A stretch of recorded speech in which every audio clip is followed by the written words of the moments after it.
ಇದೇ ಥರ ಇನ್ನ 100 ಕೋಟಿ ರೂಪಾಯಿ ನಮ್ಮ ಸರ್ಕಾರಿ ಕಾಲೇಜುಗಳಿಗೆ ತಂದು ಇವತ್ತು ಗೌರ್ಮೆಂಟ್ ಲಾ ಕಾಲೇಜ್ ಅಂದರೆ ಕರ್ನಾಟಕಕ್ಕೆ ಫಸ್ಟ್ ಲಾ ಕಾಲೇಜ್ ನಮ್ಮ ಕೋಲಾರದು. ಇವತ್ತು ನಮ್ಮ ಕೋಲಾರಲ್ಲಿ ಸರ್ಕಾರಿ ಮೆಡಿಕಲ್ ಕಾಲೇಜ್ ಆಗಲೇಬೇಕು, ಲಾ ಕಾಲೇಜು ಆಗಬೇಕು, ವುಮೆನ್ಸ್ ಕಾಲೇಜ್ ಇನ್ನೂ ಚೆನ್ನಾಗಿ ಮಾಡಬೇಕು, ನಮ್ಮ ಬಾಯ್ಸ್ ಕಾಲೇಜು ಮಾಡಬೇಕು. ಎಲ್ಲ ಸರ್ಕಾರಿ ಕಾಲೇಜುಗಳಲ್ಲಿ ಡಿಸ್ಟ್ರಿಕ್ಟ್ ಹೆಡ್ ಕ್ವಾರ್ಟರ್ಲಿರುವಂಥ ಕಾಲೇಜುಗಳನ್ನ ನಮ್ಮ ಸಾಫ್ಟ್ವೇರ್ ಕಂಪ್ನಿ ಟೈಪಲ್ಲಿ ಮಾಡಬೇಕು. ಸಾಫ್ಟ್ವೇರ್ ಕಂಪ್ನಿಯವರು ಏನಕ್ಕೆ ಅನ್ಬೇಕು, ಆ ರೀತಿಯಲ್ಲಿ ಮಾಡಬೇಕು ಅಂತ ನಮ್ಮ ಗುರಿ. ಕೆಲವರು ಇಲ್ಲಿಂದ ಹೋಗಿ ಅದು ಇದು ಅಂತ ಸುಳ್ಳುಗಳು ಹೇಳಕ್ಕೆ ಹೋಗ್ತಾರೆ. ಇಲ್ಲಿ ಸುರೇಶನ ಹತ್ರನೂ ಹೋಗ್ತಾರೆ, ಇನ್ನೊಬ್ಬರ ಹತ್ರ ಹೋಗ್ತಾರೆ, ಇನ್ನೊಬ್ಬರ ಹತ್ರ ಸುಳ್ಳುಗಳು ಹೇಳಕ್ಕೆ ಹೋಗ್ತಾರೆ. ಅವರೆಲ್ಲ ಅವ್ರ ಮಾತು ಕೇಳೋದೇ ಇಲ್ಲ. ಅದನ್ನ ಪೂಜೆ ಮಾಡಿ. ಕೋಲಾರಲ್ಲಿ ಒಂದು ಕಾಯಿಲೆ ಇದೆ, ಈ ಟುಸ್ಸುಗಳು ಜಾಸ್ತಿ ಇದ್ದಾವೆ. ಏನಂದ್ರೆ ಈ ಸರ ಇಟ್ಬಿಡೋದು, ಪಟಾಕಿ ಸರ ಇಟ್ಬಿಟ್ಟು ಅವ್ರು ಏನ್ ಮಾಡ್ತಾರೆ, ಬೆಂಕಿನೂ ಅಷ್ಟೇ ಅದು ಹೊಡಿಲಿ ಅಂತ ಈ ಕಡೆಯಿಂದ ಬಕೆಟಲ್ಲಿ ನೀರು ಹಾಕ್ತಾರೆ. ಅದ್ರ ಮೇಲೆ ಬಕೆಟಲ್ಲಿ ಸಂಧಿಯಿಂದ ಇನ್ನೊಬ್ಬರ ಕೈ ನೀರು ಹಾಕ್ಸ್ಬಿಡ್ತಾರೆ. ಅದಕ್ಕೋಸ್ಕರ ನಾವು ನಮಸ್ಕಾರ. ಸ್ವಲ್ಪ ತಡ ಆಯಿತು, ಯಾಕಂದರೆ ಲೇಟ್ ಆಯಿತು ಸ್ಟೂಡೆಂಟ್ಸ್ಗೆ. ಯಾವತ್ತು ಸ್ಟೂಡೆಂಟ್ಸ್ಗೆ ಟೀಚರ್ಸ್ಗೆ ಟೈಮ್ ಇದೆ. ಬೆಳಗ್ಗೆ 10 ಗಂಟೆಗೆ ಕಾಲೇಜಿಗೆ ಬರಬೇಕು, ಸಾಯಂಕಾಲ 4 ಗಂಟೆ 5 ಗಂಟೆ ಮನೆಗೆ ಹೋಗಬೇಕು ಅಂತ ನಿಮ್ಗೆ ಎವ್ರಿ ಡೇ ಟೈಮ್ ಇದೆ. ನಮಗೂ ರಾಜಕಾರಣಿಗಳಿಗೆಲ್ಲ ಟೈಮ್ ಇಲ್ಲ. 24 ಗಂಟೆ ಕೆಲಸ ಮಾಡೋರು ಯಾರಾದರೂ ಈ ದೇಶದಲ್ಲಿ ಇದ್ದಾರೆ ಅಂದರೆ ಅದು ರಾಜಕಾರಣಿಗಳು ಮಾತ್ರ 24 ಗಂಟೆ ಕೆಲಸ ಮಾಡ್ತಾರೆ. ರಾತ್ರಿ 12 ಗಂಟೆ ಅವ್ರು ಪತ್ರಕರ್ತರು ನಗ್ತಾ ಇದ್ದಾರೆ, ತಲೆ ಹಿಂಗೆ ಅನ್ಕೊಂಡು ನಿಂತದೆ. ನಾವು ಹೇಳೋ ಕತೆ ಹೆಂಗಿರುತ್ತೆ ಅಂದರೆ, ಒಬ್ಬರು ತೆಂಗಿನ ಮರ ಹತ್ತಾ ಇದ್ರಂತೆ. ಏನಕ್ಕ ತೆಂಗಿನ ಮರ ಹತ್ತಾ ಇದ್ರಂತೆ, ಹಸುಗಳಿಗೆ ಹುಲ್ಲು ಕಿತ್ಕೊಳ್ಳೋಕೆ ಅಂತ ಹೇಳಿದ್ನಂತೆ. ತೆಂಗಿನ ಮರ ಏನಕ್ಕೆ ಹಾಕ್ತಾರೆ, ತೆಂಗಿನಕಾಯಿ ಕಳ್ತನ ಮಾಡಕ್ಕೆ ಹಾಕ್ತಾರೆ, ಹಸುಗಳು ಹುಲ್ಲು ಕಿತ್ತಕ್ಕಲ್ಲ ಹತ್ತೋದು. ಹಂಗಿರುತ್ತೆ ರಾಜಕಾರಣಿಗಳಂದ್ರೆ 24 hours ಕೆಲಸ ಮಾಡ್ತೀವಿ, ತಲೆ ಹಿಂಗೆ ಅನ್ನೋದಲ್ಲ. ಬಂದರೆ ಗೊತ್ತಾಗುತ್ತೆ ಎಲ್ಲರಿಗೆ. ಅದರಿಂದ ಇವು ಸ್ವಲ್ಪ ತಡ ಆಯಿತು, ಏನು ಅನ್ಕೋಬೇಡಿ. ಇವತ್ತು ನಮ್ಮ ಕೋಲಾರ ಹೃದಯ ಭಾಗದಲ್ಲಿ, ಕೋಲಾರ ತಾಲೂಕಿನಲ್ಲಿ ಇವತ್ತು 100 ಕೋಟಿ 3 ಲಕ್ಷ ಹೊರತಲ್ಲಿ ಇವತ್ತು ನಮ್ಮ ಸರ್ಕಾರಿ ಕಾಲೇಜುಗಳಲ್ಲಿ ಕಟ್ಟಡ ಮಾಡೋದಕ್ಕೆ, ಅದರಲ್ಲಿ ಇನ್ನು 40 ಕೋಟಿ ಕಾಮಗಾರಿಗಳು 10ನೇ ತಾರೀಕು ಟೆಂಡರ್ ಪ್ರೋಗ್ರೆಸ್ಸು ಲಾಸ್ಟ್ ಆಗುತ್ತೆ. 10ನೇ ತಾರೀಕು ಟೆಂಡರ್ ಯಾರಿಗೆ ಹೋಗುತ್ತೆ ಅಂತ ಗೊತ್ತಾಗುತ್ತೆ. ಯಾವಾಗ ನೆಕ್ಸ್ಟ್ ಮಂತ್ 10ನೇ ತಾರೀಕು ಟೆಂಡರ್ ಯಾರಿಗೆ ಹೋಗುತ್ತೆ ಅಂತ ಗೊತ್ತಾಗುತ್ತೆ. ಅದರಿಂದ ಅದನ್ನೇನು ಪೂಜೆ ಮಾಡಿಲ್ಲ ಇವತ್ತು ನಾವು ಅದನ್ನ ಪೂಜೆ ಮಾಡಿ. ಕೋಲಾರಲ್ಲಿ ಒಂದು ಕಾಯಿಲೆ ಇದೆ, ಈ ಟುಸ್ಸುಗಳು ಜಾಸ್ತಿ ಇದ್ದಾವೆ. ಏನಂದ್ರೆ ಈ ಸರ ಇಟ್ಬಿಡೋದು, ಪಟಾಕಿ ಸರ ಇಟ್ಬಿಟ್ಟು ಅವ್ರು ಏನ್ ಮಾಡ್ತಾರೆ, ಬೆಂಕಿನೂ ಅಷ್ಟೇ ಅದು ಹೊಡಿಲಿ ಅಂತ ಈ ಕಡೆಯಿಂದ ಬಕೆಟಲ್ಲಿ ನೀರು ಹಾಕ್ತಾರೆ. ಅದ್ರ ಮೇಲೆ ಬಕೆಟಲ್ಲಿ ಸಂಧಿಯಿಂದ ಇನ್ನೊಬ್ಬರ ಕೈ ನೀರು ಹಾಕ್ಸ್ಬಿಡ್ತಾರೆ. ಅದಕ್ಕೋಸ್ಕರ ನಾವು ಟೆಂಡರ್ ಯಾವ್ದಾಗಿದೆಯೋ ಅದನ್ನ ಕೆಲಸ ಮಾಡಿದೀವಿ, ಸ್ಟಾರ್ಟ್ ಮಾಡಿದೀವಿ. ಟೆಂಡರ್ ಆಗದೆ ಇರೋದು ಯಾವಾಗ ಟೆಂಡರ್ ಆಗಿ ಬರುತ್ತೋ, ಯಾವಾಗ ವರ್ಕ್ ಆರ್ಡರ್ ಸಿಗುತ್ತೋ ಆವಾಗೇ ಅದನ್ನ ಮಾಡೋಣ ಅಂತ ಉದ್ದೇಶದಿಂದ ಇವತ್ತು ಬಿಟ್ಟಿದ್ದೀವಿ. ಮುಖ್ಯವಾಗಿ ಇವತ್ತು ಇದೆಲ್ಲ ಆಗಬೇಕು ಅಂತ ಹೇಳಿದ್ರೆ ನಮ್ಮ ಉನ್ನತ ಶಿಕ್ಷಣ ಸಚಿವರು ಸುಧಾಕರನ್ ಅವರು ಇದೆಲ್ಲ ಆಗ್ಬೇಕಂದ್ರೆ ಮೊದಲನೇದಾಗಿ ಕಾರಣ. ಅದಾದ್ಮೇಲೆ ಸುರೇಶ್ ಅಣ್ಣವ್ರ ಹತ್ರ ಹೋಗಿ ಅವ್ರಿಗೆ ಹೇಳಿದಾಗ, ಇಮಿಡಿಯೇಟ್ ಮಾಡಪ್ಪ, ಕೋಲಾರ ಅಂದ್ರೆ ನಮ್ಮ ಚಿನ್ನದ ನಾಡು, ಅನೇಕ ಮಹಾನ್ ವ್ಯಕ್ತಿಗಳೆಲ್ಲ ಇದರಲ್ಲಿ ಕೆ.ಸಿ. ರೆಡ್ಡಿ ಅವರು ಹುಟ್ಟಿರುವಂಥ ಸ್ಥಳ, ಎಂ.ವಿ. ಕೃಷ್ಣಪ್ಪ, ಎಂ.ಇ. ವೆಂಕಟಪ್ಪ, ಟಿ. ಚೆನ್ನೈನವರು, ಈ ಥರ ಮಹಾನ್ ವ್ಯಕ್ತಿಗಳು, ಲತೀಫ್ ಸಾಬು ಇಂಥವ್ರು ಹುಟ್ಟಿರುವಂಥ ಜಾಗದಲ್ಲಿ ಈ ಜಾಗಕ್ಕೆ ಇನ್ನು ನಾವು ಬೆಂಗಳೂರಿಗೆ ಹತ್ತಿರದಲ್ಲಿರುವಂಥ ಇನ್ನೂ ಅಭಿವೃದ್ಧಿ ಕಮ್ಮಿ ಆಗಿದೆ ಅಂತ ಹೇಳಿದ್ರೆ ಇದು ನಮಗೆ ದುರಾದೃಷ್ಟ. ಅದಕ್ಕೆ ಮಾಡಬೇಕು ಅಂತ ಸುರೇಶ್ ಅಣ್ಣವ್ರು ಅನೇಕ ಸಲ ಸುಧಾಕರ್ ಅವ್ರಿಗೆ ಹೇಳಿ ಇದನ್ನ ಇವತ್ತು ಮಾಡಿದ್ದೀವಿ. ಇವತ್ತು ನಾನು ಕೇಳಿಸ್ಕೊಳ್ತಾ ಇದ್ದೆ, ಬಿಲ್ಡಿಂಗ್ಸ್ ಹಿಂಗೆ ತೋರಿಸ್ತಾ ಇದ್ದಾರೆ, ಇದರಲ್ಲಿ ಹಿಂಗೆ ಬರುತ್ತಾ ಅಂತ ಕೇಳ್ತಾ ಇದ್ರು. ಇದು ಯಾವುದು ಬಿತ್ತನೆ ಬೀಜ ಅಂಗಡಿ ಅಲ್ಲ, ಇದು ಬಿತ್ತನೆ ಬೀಜ ಅಂಗಡಿ ಗೊತ್ತಲ್ಲ, ಬಿತ್ತನೆ ಬೀಜ ಅಂಗಡಿ ಅಲ್ಲ ಇದು. ಬಿತ್ತನೆ ಬೀಜ ಅಂಗಡಿಯಲ್ಲಿ ಪ್ಯಾಕೆಟ್ ಮೇಲೆ ಕೋಸು ಇಷ್ಟು ದಪ್ಪ ಹಾಕಿರ್ತಾರೆ, ಆದರೆ ನಾವು ಬೆಳೆ ಹಾಕಿದಾಗ ಅದು ಬರೋದು ಇಷ್ಟೇ ದಪ್ಪ. ಇದೇನು ಬಿತ್ತನೆ ಬೀಜ ಅಂಗಡಿ ಅಲ್ಲ, ಒರಿಜಿನಲ್ ಆಗಿ ನಾವು ಮಾಡ್ತಾ ಇರುವಂಥದ್ದು. ಇಲ್ಲೇನು ಬರುತ್ತೋ ಅದೇ ಬರೋದು. ಇಲ್ಲೇನು ಬರುತ್ತೋ ಏನು ವಿಡಿಯೋ ಇದು ಅದೇ ಬರೋದು ವಿಡಿಯೋ. ಇದಕ್ಕೆಲ್ಲ ಸಹಕರಿಸಿದ್ದ ನಮ್ಮ ಇಬ್ಬರು ಮಂತ್ರಿಗಳಿಗೆ ನನ್ನ ಹೃದಯಪೂರ್ವಕ ನಮಸ್ಕಾರಗಳನ್ನು ಹೇಳ್ತೀನಿ. ಅದೇ ರೀತಿಯಲ್ಲಿ ಇವತ್ತು ನಮ್ಮ ಅನಿಲಣ್ಣ ಅವರು ಈ ಪ್ಲ್ಯಾನ್ ಮಾಡೋದಕ್ಕೆ, ಇದೆಲ್ಲ ಮಾಡೋದಕ್ಕೆ ನಾನು ಸ್ವಲ್ಪ ಹಿಂದೆ ಹೋಗಿ ಬ್ಯುಸಿ ಇದ್ರು, ನಮ್ಮ ಸುಧಾಕರನ್ ಅವ್ರ ಜೊತೆ ಕೂತ್ಕೊಂಡು ಹಂತವಾಗಿ ಇವರು ಅದನ್ನು ಪ್ಲ್ಯಾನ್ ಮಾಡಿದ್ದಾರೆ. ಅವ್ರಿಗೂ ನಾನು ಧನ್ಯವಾದಗಳನ್ನು ಹೇಳ್ತೀನಿ. ನಮ್ಮ ನಗರಸಭೆ ಅಧ್ಯಕ್ಷರು ಲಕ್ಷ್ಮೀದೇವಪ್ಪನವರು ಇದ್ದಾರೆ, ಅವ್ರಿಗೂ ಧನ್ಯವಾದಗಳು ಹೇಳ್ತೀನಿ. ಒಳ್ಳೆ ಅವತ್ತು ಹೇಳಿದ್ರು, ಅಣ್ಣ ಇಷ್ಟು ದಿನ ನಾನು ಅಧ್ಯಕ್ಷನಾಗಿ ನಾನು ನಗರಸಭೆಯಲ್ಲಿದ್ದೆ, ಇವತ್ತು ನನಗೆ ತೃಪ್ತಿ ತಂದಿದೆ.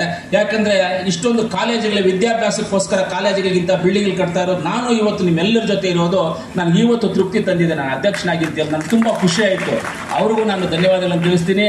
ನಮ್ಮ DC ಸಾಹೇಬರು, SP ಸಾಹೇಬರು, ನಮ್ಮ ಹನೀಫನ್ ಅವರು, ಆಮೇಲೆ ನಮ್ಮ ಎಲ್ಲ ಕಾಲೇಜಿನ ಪ್ರಿನ್ಸಿಪಾಲ್ರು, ಟೀಚರ್ಸು, ಆಮೇಲೆ ಮುಖ್ಯವಾಗಿ ಇವತ್ತೇನಾದರೂ ನಮ್ಮ ವುಮೆನ್ಸ್ ಕಾಲೇಜ್ ಏನಾದರೂ ಸ್ವಲ್ಪ ಮಟ್ಟಿಗೆ ಸರಿಪಡ್ತಾ ಇದ್ದೀವಿ ಅಂತ ಹೇಳಿದ್ರೆ ನಮ್ಮ ಸಿಂಡಿಕೇಟ್ ಸದಸ್ಯರು ಜೈದೀಪ್ ಅವರು, ಆಮೇಲೆ ನಮ್ಮ ಗೋಪಾಲ್ ಗೌಡರು, ಆಮೇಲೆ ನಮ್ಮ ಅರ್ಬಾಜ್ ಅವರು, ಆಮೇಲೆ ನಮ್ಮ ಮೇಡಮ್ ಅವರು ಇದ್ದಾರೆ, ಅವರು ಆಗ್ಬೋದು, ಇವರೆಲ್ಲರೂ ಒಳ್ಳೆ ಇದಾಗ್ತಾ ಇದ್ದಾರೆ. ಯೂನಿವರ್ಸಿಟಿನಲ್ಲಿ ಆಗ್ಬೋದು, ಈ ಕಡೆ ನಮ್ಮ ವುಮೆನ್ಸ್ ಕಾಲೇಜಲ್ಲಿ ಆಗ್ಬೋದು. ವುಮೆನ್ಸ್ ಕಾಲೇಜಲ್ಲಿ ಏನಾಗಬೇಕಂದ್ರೆ ನಮ್ಮ ವುಮೆನ್ಸ್ ಕಾಲೇಜ್ ಸಿಂಡಿಕೇಟ್ ನಮ್ಮ ರಗಣ್ಣ ಅವರೆಲ್ಲ ಇವ್ರನ್ನ ಕಾಂಟ್ಯಾಕ್ಟ್ ಮಾಡ್ತಾರೆ.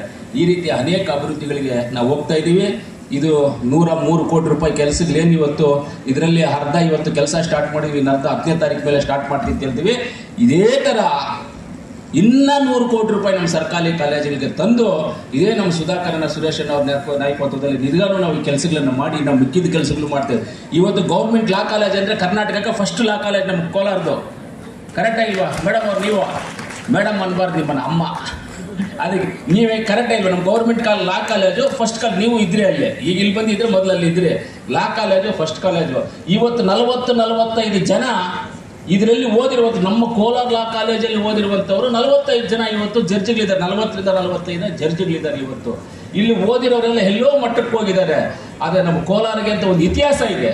ಆ ಇತಿಹಾಸವನ್ನು ತಿದ್ದಬೇಕು ಅಂತ ಹೇಳಿದ್ರೆ ಇವತ್ತು ನಮ್ಮ ಕೋಲಾರಲ್ಲಿ ಸರ್ಕಾರಿ ಮೆಡಿಕಲ್ ಕಾಲೇಜ್ ಆಗಲೇಬೇಕು, ಲಾ ಕಾಲೇಜು ಆಗಬೇಕು, ವುಮೆನ್ಸ್ ಕಾಲೇಜ್ ಇನ್ನೂ ಚೆನ್ನಾಗಿ ಮಾಡಬೇಕು, ನಮ್ಮ ಬಾಯ್ಸ್ ಕಾಲೇಜು ಮಾಡಬೇಕು. ಎಲ್ಲ ಸರ್ಕಾರಿ ಕಾಲೇಜುಗಳಲ್ಲಿ ಡಿಸ್ಟ್ರಿಕ್ಟ್ ಹೆಡ್ ಕ್ವಾರ್ಟರ್ ಇರುವಂಥ ಕಾಲೇಜುಗಳನ್ನ ನಮ್ಮ ಸಾಫ್ಟ್ವೇರ್ ಕಂಪ್ನಿ ಟೈಪಲ್ಲಿ ಮಾಡಬೇಕು. ಸಾಫ್ಟ್ವೇರ್ ಕಂಪ್ನಿಯವರು ಏನು ಕೊಡಬೇಕು ಆ ರೀತಿಯಲ್ಲಿ ಮಾಡಬೇಕು ಅಂತ ನಮ್ಮ ಗುರಿ. ಕೆಲವರು ಇಲ್ಲಿಂದ ಹೋಗಿ ಅದು ಇದು ಅಂತ ಸುಳ್ಳುಗಳು ಹೇಳಕ್ಕೆ ಹೋಗ್ತಾರೆ. ಇಲ್ಲಿ ಸುರೇಶನ ಹತ್ರನೂ ಹೋಗ್ತಾರೆ, ಇನ್ನೊಬ್ಬರ ಹತ್ರ ಹೋಗ್ತಾರೆ, ಇನ್ನೊಬ್ಬರ ಹತ್ರ ಸುಳ್ಳುಗಳು ಹೇಳಕ್ಕೆ ಹೋಗ್ತಾರೆ. ಅವರೆಲ್ಲ ಅವ್ರ ಮಾತು ಕೇಳೋದೇ ಇಲ್ಲ. ಆದರೂ ನಾವೇನು ಹೇಳ್ತೀವಿ, ಕೆಲಸ ಮಾಡಬೇಕು, ಕೆಲಸ ಮಾಡೋಕ್ಕೋಸ್ಕರ ಬಂದಿದ್ದೀವಿ, ಕೆಲಸ ಮಾಡ್ತೀವಿ ಅನ್ನೋ ಉದ್ದೇಶದಿಂದ ಕೆಲಸ ಮಾಡ್ತೀವಿ. ಒಂದನ್ನು ಮಾತ್ರ ಹೇಳಕ್ಕೆ ಲಾಸ್ಟಾಗಿ ಇಷ್ಟಪಡ್ತೀನಿ, ನಾನು ಜಗಳ ಮಾಡ್ತೇನೆ.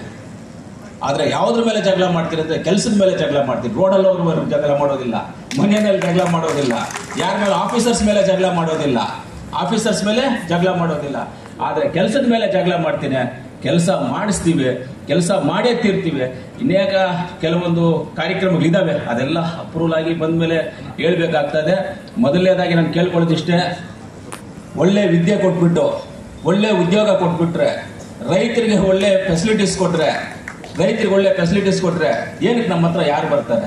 ಹಾಸ್ಪಿಟ್ಲು, ಎಜುಕೇಷನ್, ಎಂಪ್ಲಾಯ್ಮೆಂಟ್, ಅಗ್ರಿಕಲ್ಚರ್, ಈ 4 ನಾವು ಕ್ಲಿಯರ್ ಆಗಿ ಕೊಟ್ಬಿಟ್ರೆ ನಮ್ಮ ಹತ್ರ ನೊಣ ಹೊಡ್ಕೊಂಡು ನಾವೇ ಕುತ್ಕೋಬೇಕಾಗ್ತದೆ. ನಮ್ಮ ಆಫೀಸ್ಗಳ ಹತ್ರ ಯಾರೋ ಬರೋದಿಲ್ಲ, ಅವ್ರವ್ರ ಕೆಲಸದಲ್ಲಿ ಅವ್ರವ್ರ ಬ್ಯುಸಿಯಾಗಿ ಅವ್ರವ್ರು ಇದ್ಬಿಡ್ತಾರೆ. ಇಷ್ಟು ಕೊಟ್ಟರೆ ಸಾಕು, ನಾವು ಬೇರೆ ಏನು ಕೊಡೋದು ಬೇಡ ಈ ದೇಶಕ್ಕೆ. ಇಷ್ಟೇ ಕೊಟ್ಟರೆ ಸಾಕು.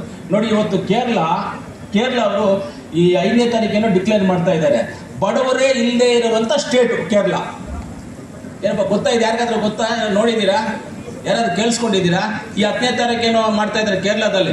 ಬಡವರು ಇಲ್ಲ ನಮ್ಮಲ್ಲಿ, ಎಲ್ಲ ನಾವು ಬಿಲೋ ಪಾವರ್ಟಿ ಬಿಟ್ಟು ಊಟಕ್ಕೆ ಓಡಾಡಕ್ಕೆ ಖರ್ಚಿಗೆ ಇಲ್ಲ ಅಂತ ಕೇರಳ ಅವರು ಡಿಕ್ಲೇರ್ ಮಾಡ್ತಾ ಇದ್ದಾರೆ. ಇವತ್ತು ಇಂಡಿಯಾದೆಲ್ಲ ಫಸ್ಟ್ ಸ್ಟೇಟು.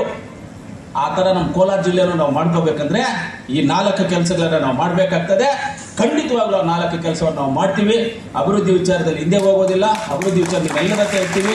ಇವತ್ತು ಇನ್ನೂ ಒಂದ್ಸಲಿ ನಾನು ವೇದಿಕೆ ಮೇಲೆ ಇರ್ತಕ್ಕಂಥ ಎಲ್ಲ ನಮ್ಮ ಅಧಿಕಾರಿ ವರ್ಗದವ್ರಿಗೂ ಎಲ್ಲರಿಗೂ ನಾನು ಹೇಳೋದಿಷ್ಟೇ, ಕೆಲಸ ಮಾಡಿ, ದೇವರು ಒಳ್ಳೇದು ಮಾಡ್ತಾರೆ.